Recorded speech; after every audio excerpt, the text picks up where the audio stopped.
Salut Marc, c'est Damien. Bah écoute, allez, c'est première vidéo de l'année. Là, on est le 6 février et je vais en profiter pour faire le traitement hivernal des ruches.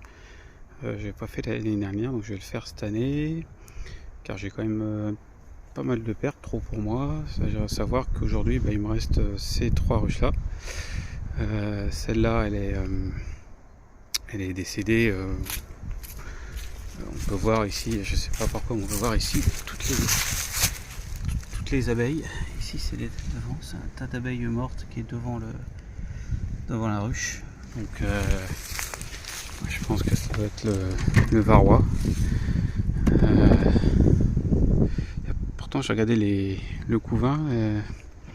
J'ai pas vu de couvain trop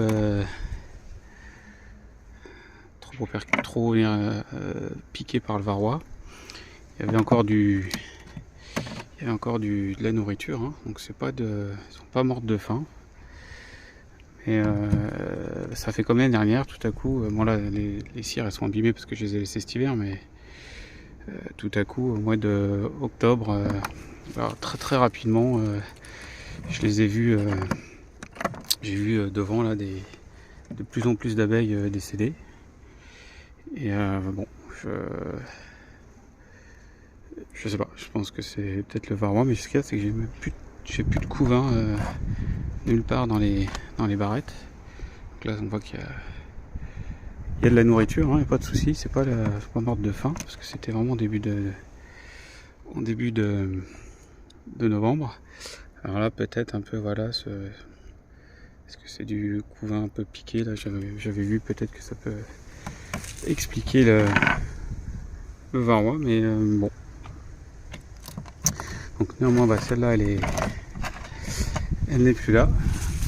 Donc il m'en reste que c'est 3. L'année dernière bon c'était plus qu'une, donc c'est pas plus mal. Et je vais mettre un peu de produit, au moins sur celle-là, sur ces deux-là. Celle-là je vais voir parce que c'est pas simple avec les barrettes, mais je vais mettre un peu de produit Apibioxol par dégouttement par le dessus pour les aider à se débarrasser des derniers varrois. Sinon, si j'enlève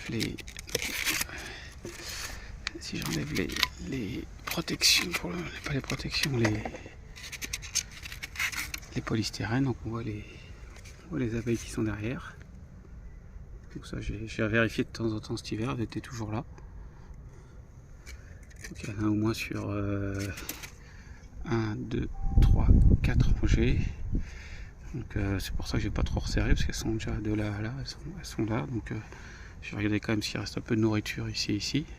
J'ai pris du candy si besoin. Et pour l'hiver, maintenant je fais comme ça, un bout de polystyrène que je bloque. Hop, je mets une petite planche devant pour bloquer le polystyrène et c'est bon.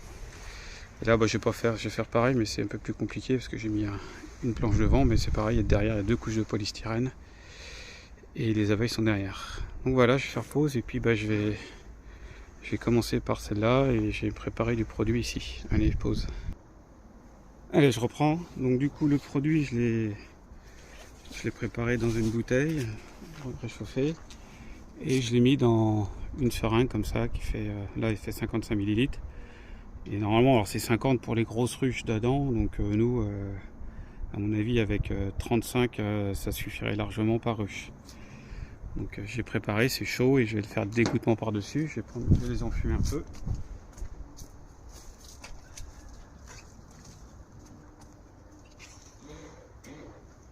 Voilà, enfumoir. J'ai préparé du candy si jamais il n'y a pas assez de nourriture. Ça c'était un restant de miel que j'avais, que j'ai relaissé. Même avec l'air zut. J'ai mis une brindille, mais il y a quand même quelques-unes qui sont pas ressorties. Alors, voyons ça. Allez, je vais faire tout doucement. Je n'ai pas vu depuis le mois d'octobre.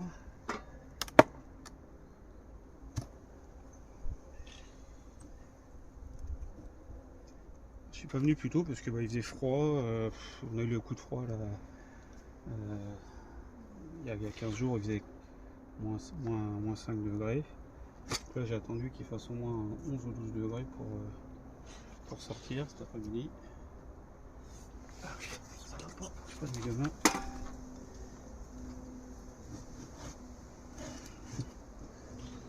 Voilà. Donc, petit couteau fumé.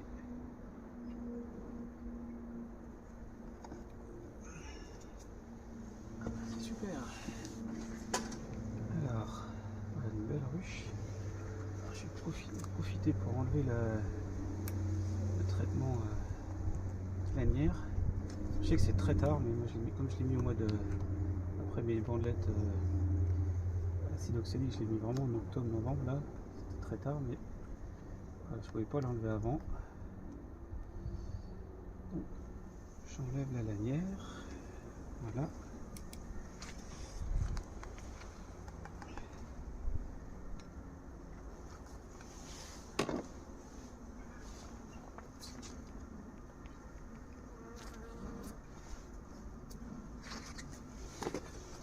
Ça ne bouge pas du tout, ils sont très calmes. Je vais me dépêcher pour pas les refroidir trop. On va regarder ce qui reste.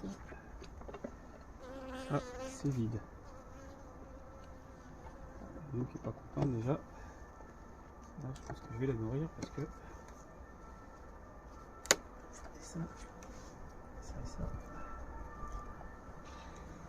ça. Ça vient un peu de miel ici. Il reste un peu de jaune là. J'en ai encore un peu de miel ici. Encore un peu de miel sur le fil du cadre. Il y a un peu de vent, c'est pas le mieux pour intervenir.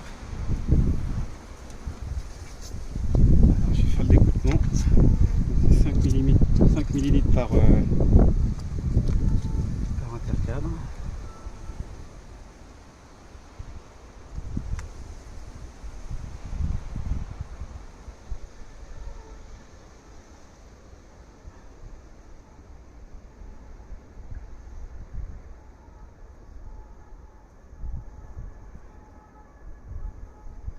Pas regarder s'il y a du couvain, hein. Je préfère pas l'ouvrir.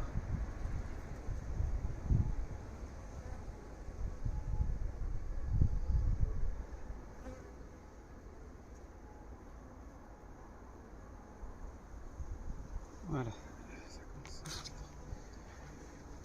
Donc, je vais remettre un petit peu encore.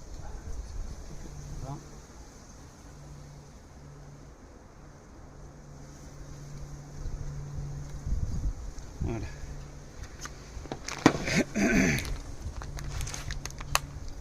Et j'ai pas envie de prendre le risque, donc je vais lui mettre à manger. Je suis pas un pro du sous-pesage, tout ça. Donc je vais pas en avoir des problèmes. Je préfère lui mettre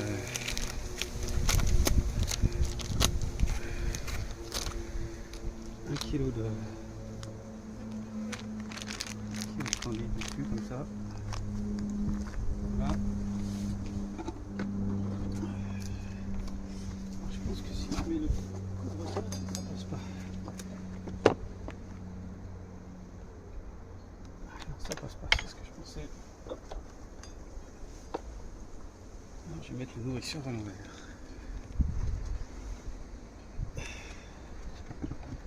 L'inconvénient de ça, c'est que ça fait un peu de surface à chauffer au-dessus.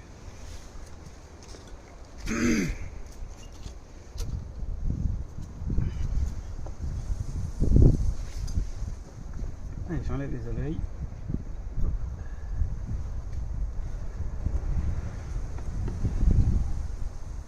C'est pas vivace, hein. Donc c'est l'hiver. Mesdames, mademoiselles, hop.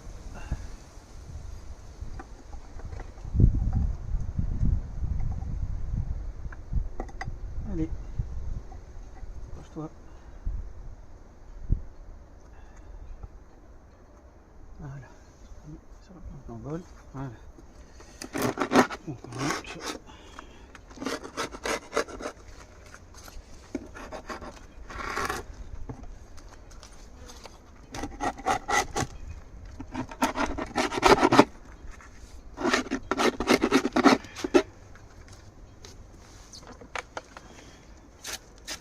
ça je devrais récupérer, mais tant pis.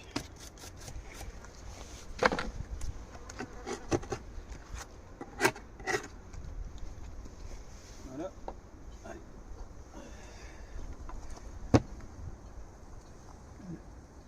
Allez. Le couvre-cadre et je fais pause, on va à la suivante. Allez, je te fais la suivante. Donc, entre temps, j'ai remis du produit dans la seringue. Je remets les gants. Hop.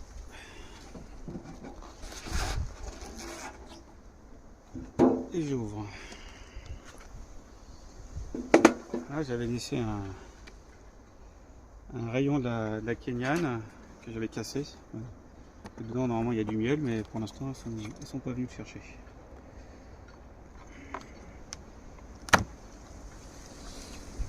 Je vais les enlever, parce que si j'ai besoin de mettre du candy, ça va me gêner. Allez. Alors, il y a du vent aujourd'hui, c'est pas idéal.